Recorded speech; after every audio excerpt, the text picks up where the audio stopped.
Next topic ये है current का कि भारत ने यूनेस्को की अंतरिम सूची में 3 नए स्थलों को जोड़ा है।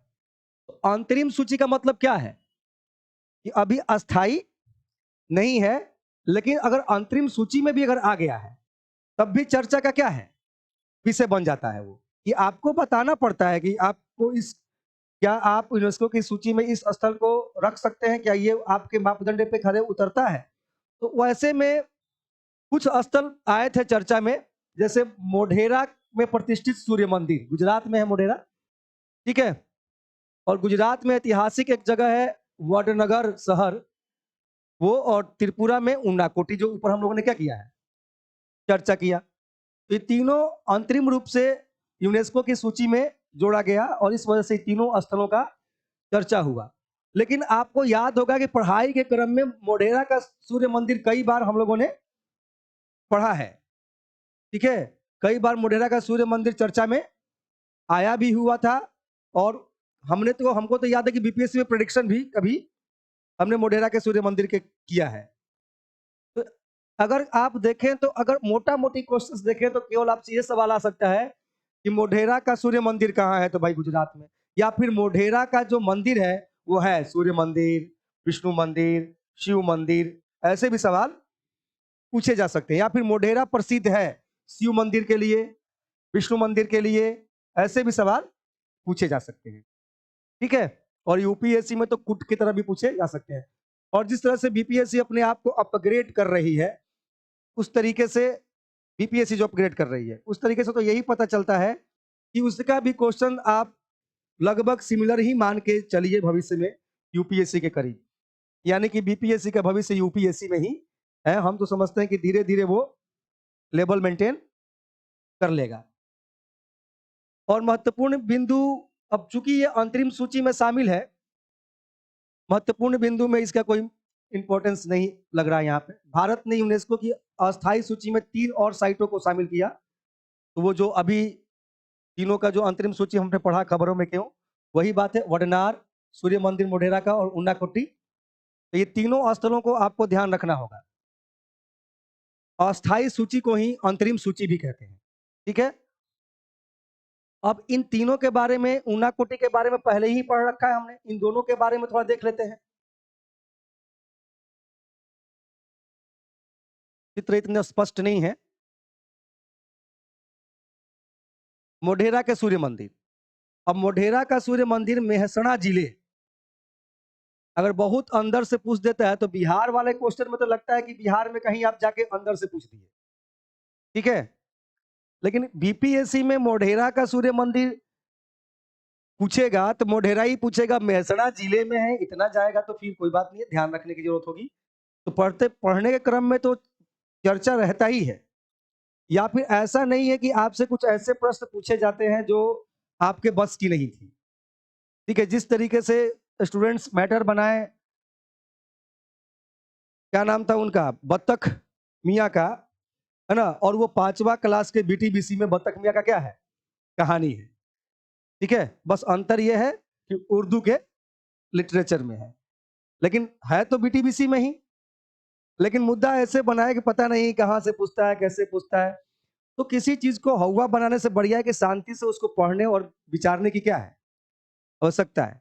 तो 5वां क्लास की बीटीबीसी में पता चला तो हमने तुरंत कहा कि उसको हिंदी में रूपांतरण करके उसका नोट्स बना के आप दीजिए, हम उसे क्या करेंगे, ग्रुप में शामिल कर लें, मैंने ग्रुप में अपना मैसेज कर देंगे और उसमें रेफरेंस बुक के साथ दे दीजिएगा। तो हम क्यों बीटीबीसी के तरफ जाते हैं, इसलिए कि आपको अपनी पाठ्य पुस्तकों के प्रति क्या बढ़े, विश्वास बढ़े। हम फालतू किताबों में विश्वास आपका क्यों बढ़ाएं। टेक्स्ट बुक में जितना आपका विश्वास होगा हमारी पीढ़ियां उतनी ही बेहतर होगी, ठीक है। और इस मंदिर के बारे में क्या ऐतिहासिक या पौराणिक पहलू है, तो स्कंद पुराण नाम सुना होगा, ब्रह्म पुराण जैसे प्राचीन ग्रंथों में इसका, मोढेरा के सूर्य मंदिर का क्या है, उल्लेख है। इसमें से तो हमको यही लग रहा है मोढेरा का सूर्य मंदिर। वैसे पुराने ग्रंथों में भी मोढेरा और उसके आसपास के क्षेत्रों में धर्मायण या धार्मिकता के जंगल के रूप में संदर्भित किया गया है। चलिए उतना आपको जानने की जरूरत नहीं है, ठीक है। यह पुष्पावती नदी के तट पर स्थित है, जानकारी के लिए ध्यान रखिए, कोई दिक्कत नहीं है। इसे चालुक्य वंश के भीम प्रथम के शासन काल के दौरान बनाया गया था। तो ये आप ध्यान रखें, किस शासन के दौरान बनाया गया था? भीम प्रथम, और कालखंड बता रहा है 1026 से 1027 ईस्वी के आसपास। तो आप ध्यान रख सकते हैं, ठीक है, इस पहलू को चालुक्य वंश का। अब क्या है कि है तो करंट में इसका चर्चा, करंट में तो इतना ही काम चल जाता है कि भाई मोढेरा का सूर्य मंदिर है ना अस्थायी रूप से यूनेस्को की सूची में शामिल किया गया है। लेकिन अब पूरे मोढेरा के सूर्य मंदिर का हम क्या पढ़ रहे हैं? इतिहास। तो इसका इस करेंट में चर्चा होने से इसकी ऐतिहासिक पहलू से हमने इसको क्या किया, कनेक्ट करने का प्रयास किया।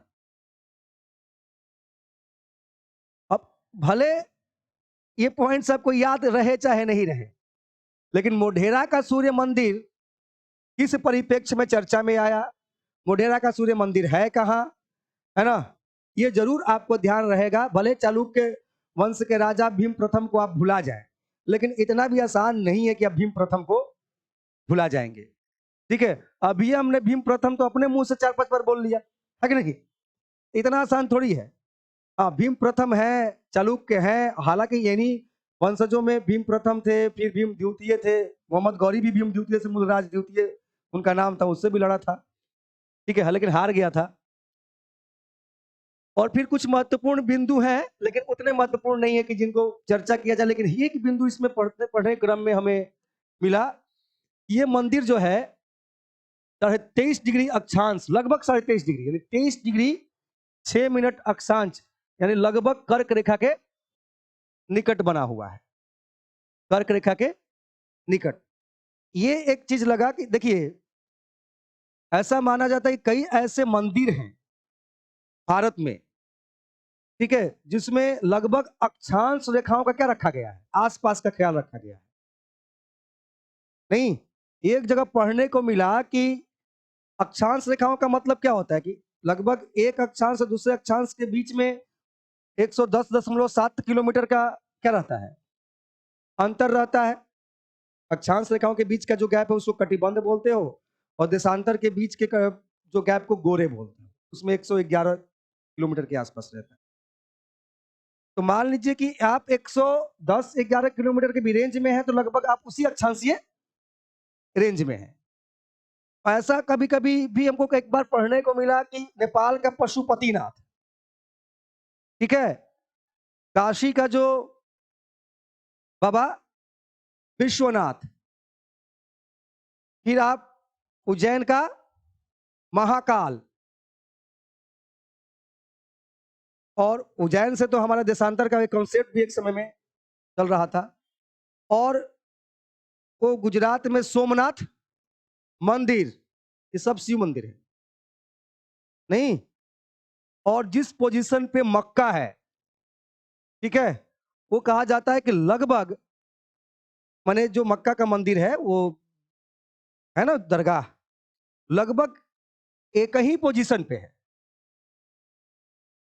हम ये नहीं करेंगे एग्जैक्ट एक ही लाइन पे होगा, लेकिन अगर ये 100-200 किलोमीटर के भी रेंज में है तो लगभग एक ही अक्षांश रेंज माना जाएगा। तो इतना सिमिलरिटी होती है चीजों में कि कितना पहले के लोग मंदिर बनाते समय भी अक्षांशीय। अब आप कोणार्क मंदिर देख रहे हो, भी सूर्य मंदिर है, और कोणार्क मंदिर की वैज्ञानिकता हमें सुनने, हम जाके देखे नहीं है, सुनने में आता है कि जैसे जैसे सूर्य अस्त या सूर्योदय होता है उस तरीके से उसका टाइमिंग कुछ पता चलता है वहां पे। तो मेरा, हम गए नहीं कोणार्क मंदिर, लेकिन ऐसा सुनना, हम जाके देखेंगे क्या है। लेकिन सूर्य मंदिर का कॉन्सेप्ट किससे होता है? गति से होता है, समय से होता है, और हमारे यहाँ मौसम परिवर्तन या समय परिवर्तन अक्षांश और देशांतर के संदर्भ में होता है। और 23.5 डिग्री, ये हमने तो पृथ्वी को नहीं झुकाया है, ये तो नेचुरल परिघटना है पृथ्वी के साथ, है कि नहीं, ये हमने झुकाया है, ये तो नेचुरल परिघटना है पृथ्वी का। तो ऐसी कुछ बातें आई ध्यान में कर्क रेखा से, तो हमने आपको बता दिया। बाकी इससे पहले 1024-25 के दौरान गजनी के महमूद ने भीम के राज्य पर आक्रमण किया था, और लगभग 20,000 सैनिकों के एक दल ने मोढेरा में उसकी क्या की थी, उन्नति को रोकने का असफल प्रयास किया था। कुछ ऐतिहासिक जानकारी है, एक इतिहासकार हैं A.K. मजूमदार का मत है कि सूर्य मंदिर शायद इसी रक्षा की याद में बनाया गया हो। ठीक है। गर्भगृह की पश्चिम दीवार में एक खंड पर देवनागरी लिपि में लापरवाही से उल्टा उकेरा हुआ शिलालेख है, जो विक्रम संवत 1083 का है। ठीक है।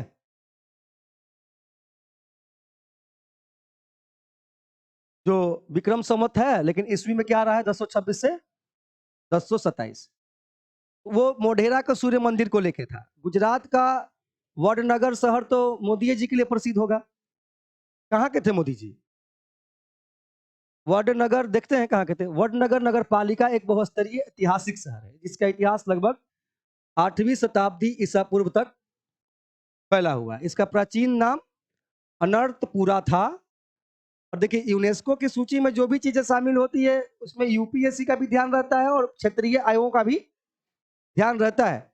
एक बार आपको यूनेस्को की सूची में आया था धौलावीरा ना, जिसमें यूपीएससी ने भी पूछा था, बीपीएससी ने भी पूछा था कि नहीं पूछा था? धौलावीरा से तो 2 प्रश्न शायद यूपीएससी में उस साल आए थे। तो यूनेस्को की सूची में जो साइट आते हैं, भले आपके क्षेत्रीय एग्जाम के लिए कितने इंपॉर्टेंट है वो अलग बात है, लेकिन यूपीएससी के लिए क्या हो जाता है? ये बहुत उल्लेखनीय हो जाता है। और इसके बारे में कहा जाता है कि यह जगह आनंदपुरा के नाम से भी जाना जाता था, और यह एक बौद्ध स्थान था जहां वेनसांग 640 ईस्वी के में दौरा किया था इस जगह का। महाकाव्य कथा में महाभारत में वर्तमान गुजरात के उत्तरी भाग में अनर्थ साम्राज्य का उल्लेख है, और गुजरात के बारे में सबसे पुरानी पौराणिक कथा अनर्थ नाम के एक राजा के भी बारे में जानकारी मिलती है। स्कंद पुराण के नगर खंड में के तीर्थ महामत्य खंड में भी चमत्कारपुर के नाम से इसे जाना गया है। माने कि इसका जो गुजरात का वडनगर है, उसकी प्राचीनता क्या है? उल्लेखनीय है। वो कोई नया शहर नहीं है। इस बारे में पश्चिमी क्षत्रप राजा रुद्रदामन का नाम सुने होंगे। जो राजा रुद्रदामन के प्रथम के जूनागढ़ शिलालेख जो 150 ईस्वी के आसपास का है, जो उत्तरी वर्तमान गुजरात में अनर्थ या अर्थहीन नामक एक क्षेत्र का उल्लेख करता है। मतलब कि रुद्रदामन के जूनागढ़ अभिलेख में भी इस अनर्थपुरा का या फिर आज के शहर वडनगर शहर का उस रूप में क्या है? उल्लेख है। और वडनगर भारत के वर्तमान प्रधानमंत्री नरेंद्र मोदी का जन्म स्थान भी है। ठीक है। हाँ बोलिए, लेख आया तो बताइए आप लेख के बारे में।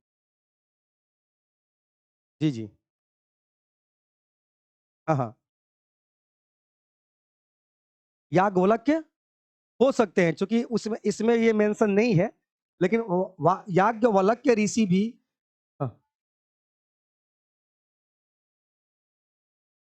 एक बात बताइए, मान लीजिए कि आप पढ़ी लिखी हैं, ठीक है, तो क्या आपको प्रधानमंत्री के आवास में या राष्ट्रपति सचिवालय में या प्रधानमंत्री के सचिवालय में आपको काम नहीं मिल सकता है?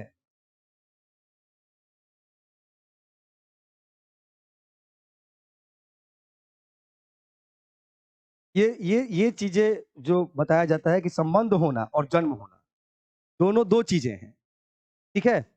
मान लीजिए मेरा यहाँ जन्म है और हम अपनी शिक्षा और ज्ञान के माध्यम से कहीं और सेवा देते हैं कि नहीं देते हैं? ठीक है। मान लीजिए कि कोई आईपीएस ऑफिसर केरला का जन्म हुआ है, वो बिहार कैडर में ही जीवन भर रह गया, तो आने वाले 1000 साल बाद आप एगो एसी रूम में बैठ के टीका टिप्पणी कर देंगे। ठीक है। हम ये नहीं कर रहे हैं कि हमको उस पर विशेष जानकारी नहीं है, इसका आंसर हम नहीं बताएंगे जब तक हम उसको सर्च न कर ले। लेकिन ये कहना कि चूंकि राजा जनक के दरबार में थे, इस कारण से उनका गुजरात से संबंध नहीं हो सकता है, ये भी अनर्गल बातें हैं। ठीक है। हम बिहार के हैं तो हम गुजरात में मोदी के आर्थिक सलाहकार नहीं हो सकते, या केंद्र में हम मोदी के दिल्ली में आर्थिक सलाहकार नहीं हो सकते। टैलेंट है तो हो सकते हैं। या हम ऋषि सौनक है, ब्रिटेन के क्या है, प्रधानमंत्री हैं, और उनका भारत से कोई रिलेशन नहीं है। हो सकता है कि नहीं हो कोई रिलेशन, लेकिन वो भारतीय मूल के हैं, इसमें कोई डाउट थोड़ी है।